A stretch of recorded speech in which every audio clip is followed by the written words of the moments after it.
But we see the fact that about 3,270 Nigerians over the last couple of years have naturalized as U.S. citizens through the military route. And these are big numbers.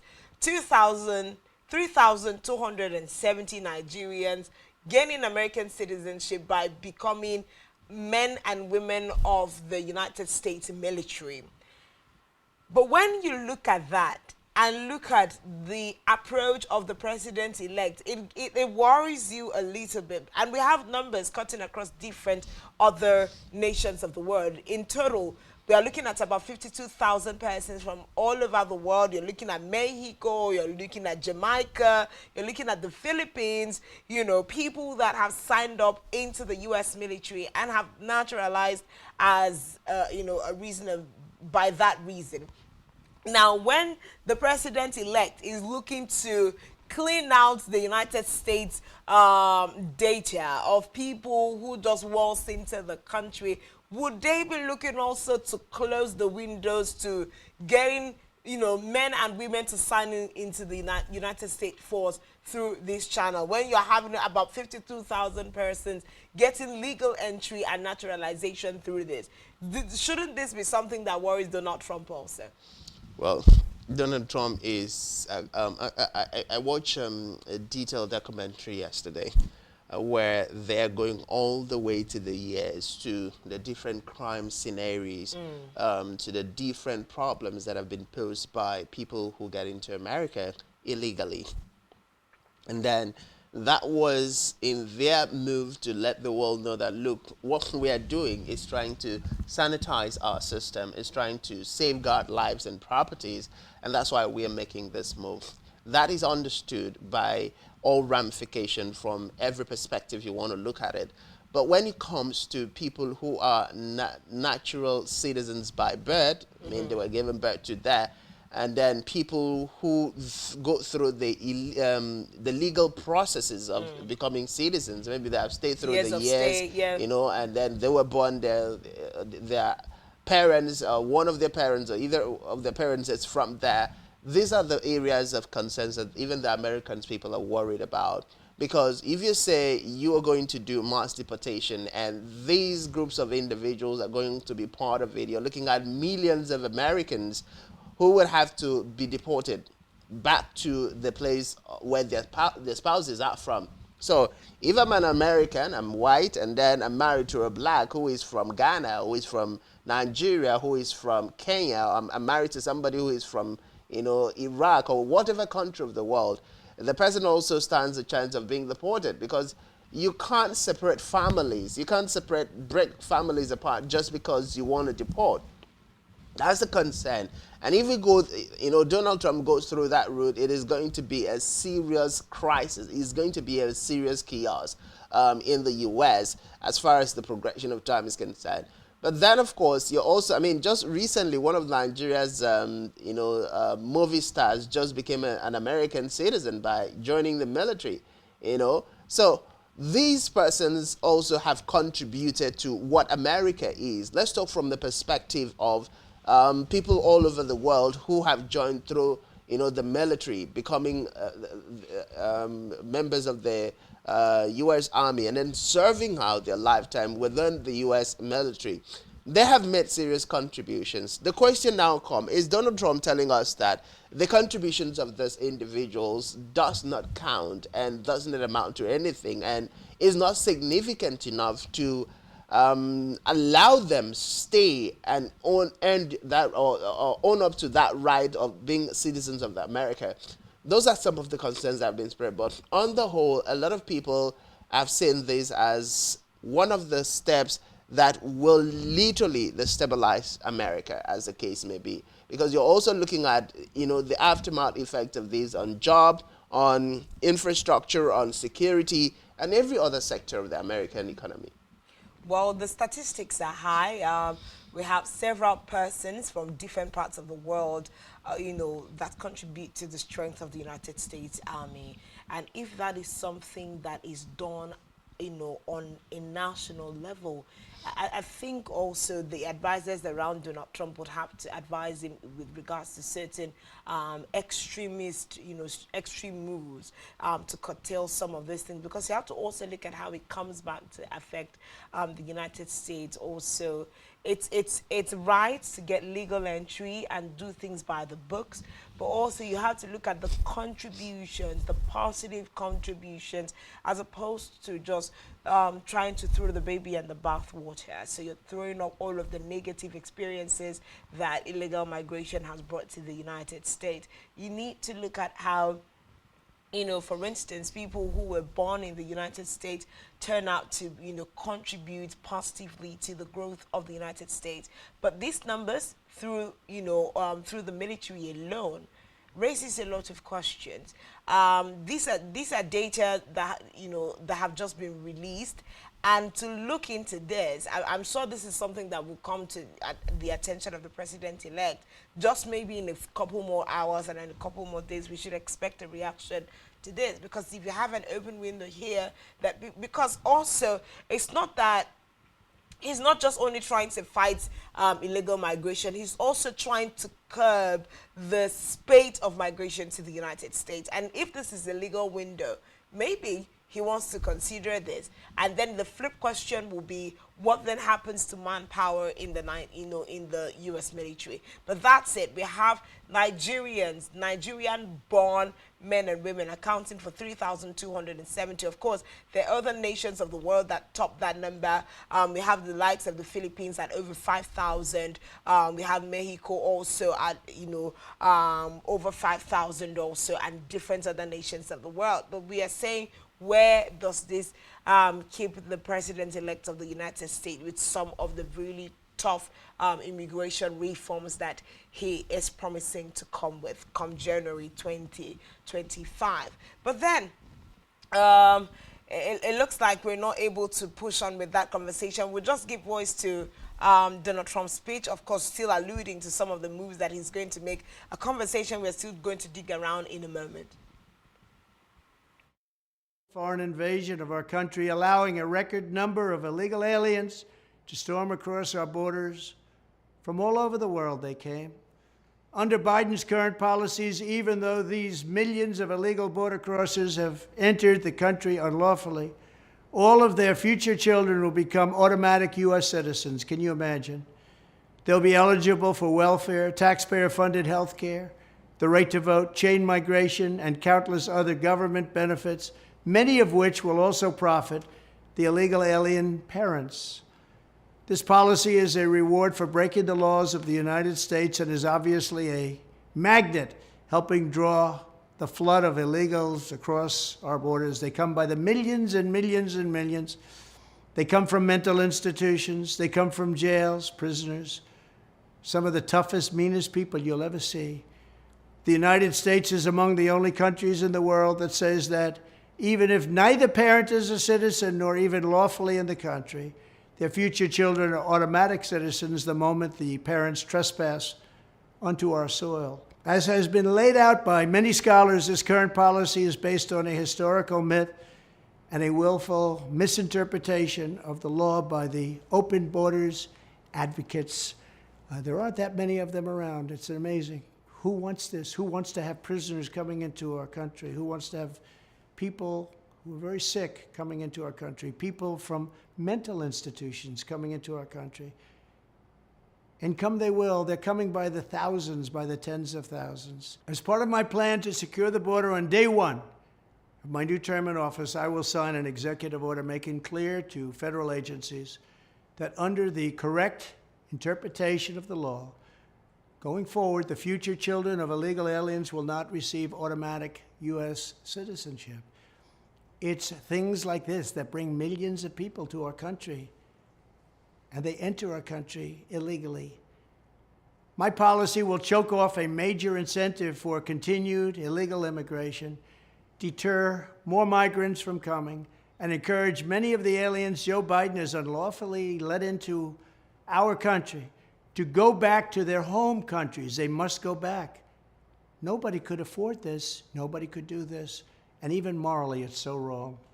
My order will also end their unfair practice known as birth tourism, where hundreds of thousands of people from all over the planet squat in hotels for their last few weeks of pregnancy to illegitimately and illegally obtain U.S. citizenship for the child, often to later exploit chain migration to jump the line and get green cards for themselves and their family members. It's a practice that's so horrible and so egregious, but we let it go forward. At least one parent will have to be a citizen or a legal resident in order to qualify. We will secure our borders and we will restore our sovereignty starting on day one. Our country will be great again. Our country will be a country again. We'll have borders, we'll have proper education, and we'll put America first. Thank you.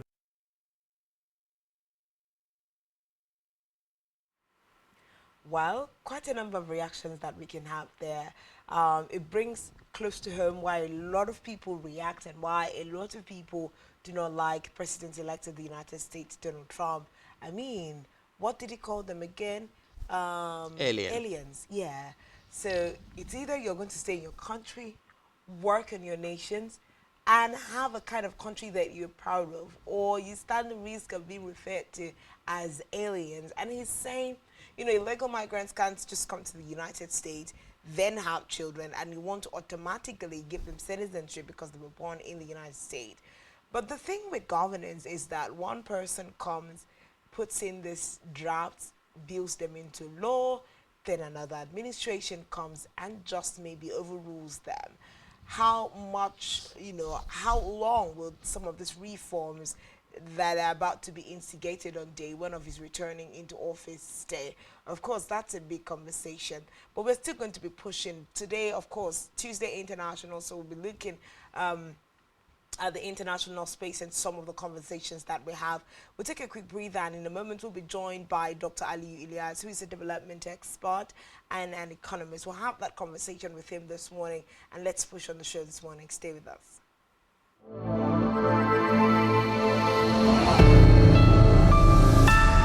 Rise and shine.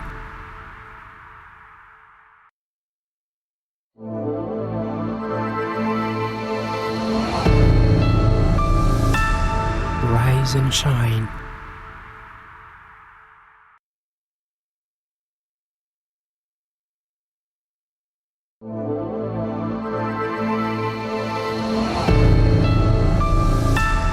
Rise and shine.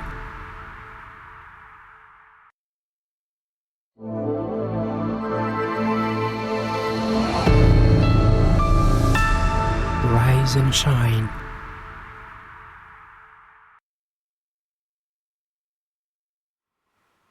Welcome back and thanks for staying tuned. Still the Tuesday morning conversation on Rise and Shine.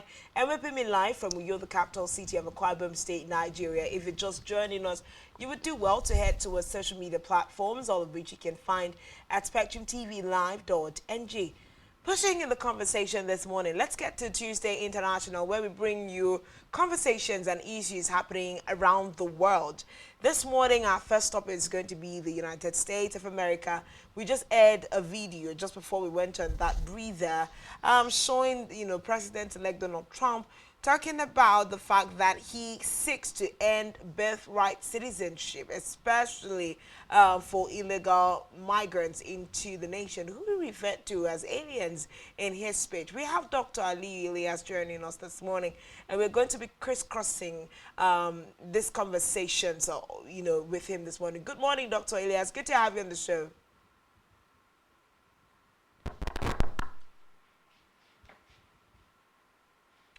Good morning, Dr. Ilyas. Good to have you on Rise and Shine.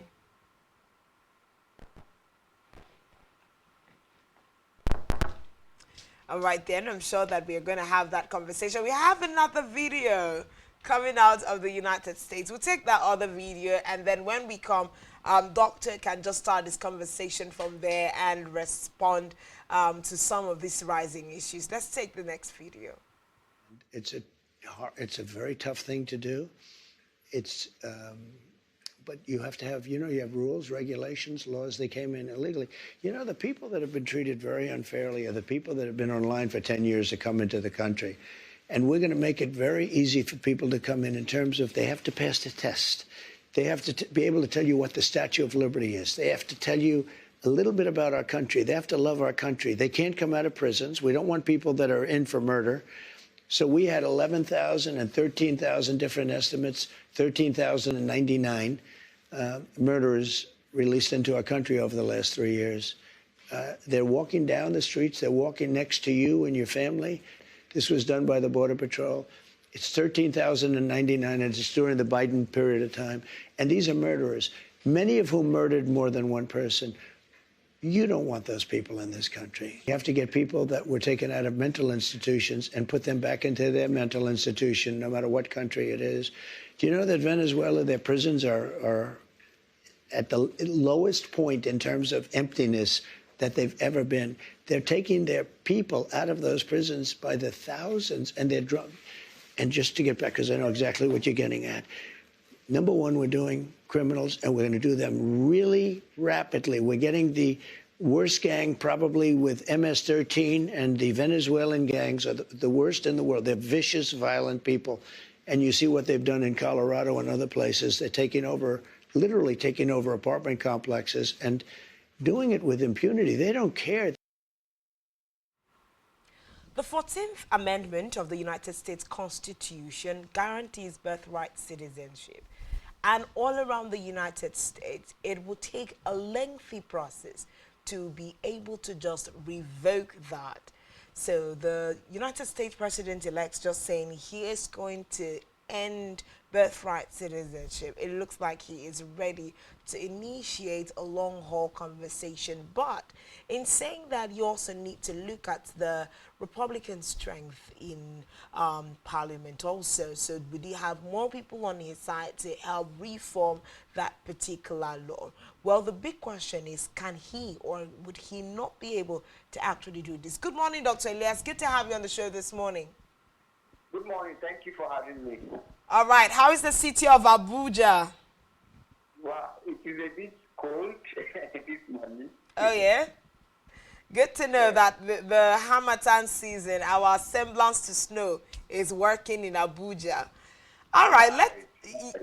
Let's ship you all the way to the United States. What Nigerians will call in the Nigerian palace, President General of the world, U.S. President-elect Donald Trump, is saying that he seeks to end birthright citizenship. And it's causing a serious conversation the world over.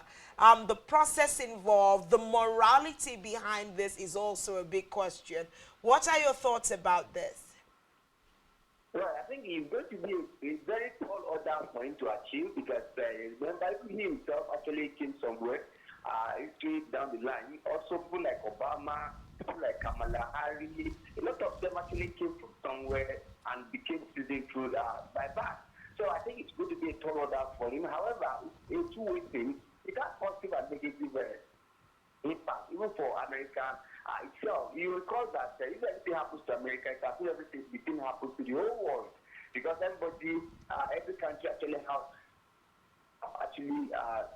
that are now a citizen of America. So it's going to be a very tall order for him. I don't know how he's going to achieve that in the assembly. I don't know how he's going to convince people to actually go ahead with that, because even some governors in the states in America are citizen by birth, not maybe their forefather actually are from America. So it's going to be a tall order, but you won't say, when Trump said American first, you have seen a lot of things that he's trying to do. He's trying to reduce the level of Americans and Africans and non-Americans to make sure that they can actually control. Because, as it is going, so we can't leave. Over time now, the global community will take over America. Because like in Nigeria now, most Nigerians that are there are like citizens already. So they are having the right of what the citizen of America has. But I think it's going to be a tall order for him to stay true. Okay. Now I like to come from a different perspective. He's alluding to the fact that the law that allows people to be American citizens by birth or by virtue of one of their parents being an American was wrongly interpreted, and so there is a need to change that law. And for that to happen, it would have to pass through, the members of parliament and the debate and all of the politicking. Looking at the present state of, the leadership at the parliament level, do you see Trump being able to convince, other politicians to side with his standpoint and then be able to get this passed? Because before it even happens in the first place, apart from signing the executive order, the people also have to, agree with him for it to become a law. Right. You know, to go through executive order, but I doubt if it will work. But for me, I think going to parliamentary will kill that intention, because, like I said, most people are in that parliamentary and they belong to Republican Party, and they are also citizens by birth. So it will be very difficult for them. But, most countries are actually practicing that. A country like Dubai, there is no any amount of year you can use there, even though they give birth to you in Dubai or anything.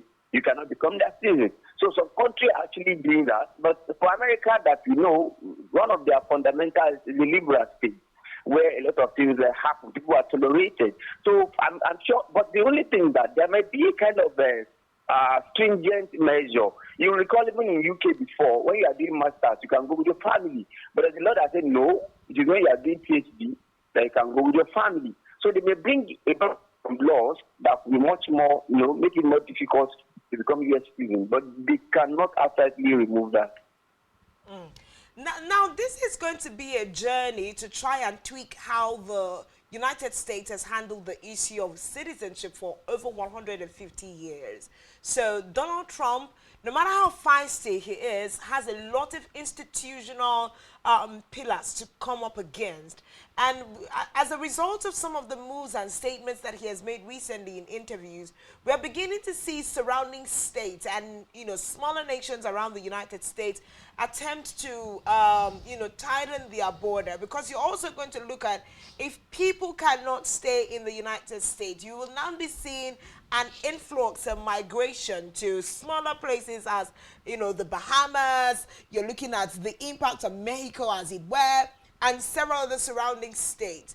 150 years is such a strong landmark to be able to hit. You were talking about the fact that this has pros and cons. I'd like for you to enumerate some of the pros of going against a 150-year landmark for us. Right. Now, the first thing that will happen is that American power will whittle down. And that's why they have to be careful. Once you deny people becoming a citizen, people now look other way. The investment they are bringing to your country will reduce. So in terms of security power, that's going to whittle down. Because if you look at it now, you have a citizen of Iran who is now American citizen that will likely compromise Iran for America. And that's what has been happening. You could see people from Africa who compromise Africa for America. You could see the new leader of a political party in US. I mean, in UK, you could see the way he actually talked down about Nigeria, and because he wanted to be much more fit more into UK. So that will happen. So in terms of economy too, the economy is going to be affected in the long run, and their global status will definitely reduce, because that's the negative impact of it, because people now have to look at other sides or decide to do more in their place of abode. So it's going to have negative impact on America and American power. All right, let's look at the family level. What this law means, if it is actually implemented as Donald Trump would want it to be done, would mean that if, for instance, you and I is an American or was an American, and I came from Nigeria and then got married to Yai, and of course, by reason of us being married, I became an American citizen. Our children are American citizens. It means that both of us and the children are going to be deported back to Nigeria. What would these mean for the millions of American families? Mm-hmm. Because on one hand, are the children who have never known a country called Nigeria, who probably have never visited Nigeria, who would now be forced to come back and become Nigerians and then stay and live in Nigeria. On the second thought would be the families who would have to move completely. You're looking at losing jobs. You're looking at starting afresh in a completely different environment, a different country, and other challenges that would come from this. What would this mean from families? Right. I think one of Trump's family was his son married to non-American. I recall. I don't know if he's I don't know the country, but actually married to non-American. I think from Africa. One of his son married to. So does it mean that with time they will now say if it's they will, now if it's a daughter of Trump that married to a Nigerian as a male, does it mean their grandchild will not be an American? That's the question. So I am convinced that bill will not keep that way. You could be saying it like that, but when it comes to the debate itself properly, I didn't see it passing because most Americans are people that explore a lot. So they may want to marry to they can want to marry to someone from maybe Egypt or any country in the whole world. So I don't think it will fly. The only thing is that they may bring a stringent measure. I'm sure that if he actually pushes forward, by the time you see a lot of people revolting against it, he's going to adjust it as it was. You recall that he only have 4 years to actually be there, and after 4 years, that could be a reason why we will not even vote a Republican. So I'm sure the Republican Party will also have a position in it, because beyond Trump, it's also a Republican Party ticket that is actually using. So it will definitely not fly in that direction. Well, one of the things that he has alluded to is the fact that he does not want to break up families. So he's asking that, All of them be moved. Donald J. Trump. All right, then. I think the world is going to be getting a lot of hate. But before we drop, Donald Trump's conversation and head to Syria and what's happening there, what is the import of this? Let's come back to ourselves as Africans. What's the import of this for African leaders and for Africans? Because it looks like a lot of us absolve our thinking. And in the day of the Japa syndrome for Nigeria and most of Africa, we just hope we can find a way to get a visa, get to another part of the world, and forget that we're Africans who need to develop our own nations and our continent. What wake-up call is this bringing, and what can we really do differently? Right. I think it's a good wake-up call for Nigerians. I had a friend who resided in Dubai. That's right, Dubai for 25 years and have his kids about 3. One day I asked him that, are they citizens? He said, no, they're not citizens. So that means looking direction of home. So now what is the need for us is that we must start to think Nigerian as well. As Trump is thinking American first, we must start thinking our own direction, because if you don't make sure your own environment, your own country is actually good and it's okay, you are going to pay the price at the old age. So I think Nigerian government, Nigerian citizens who is in America should start thinking that it should be Nigerian first as well. We should invest in or bringing our knowledge and what that, or repatriating our fund as well back to Nigeria. I don't think Trump will back down, but it will be a very tall order for him to achieve.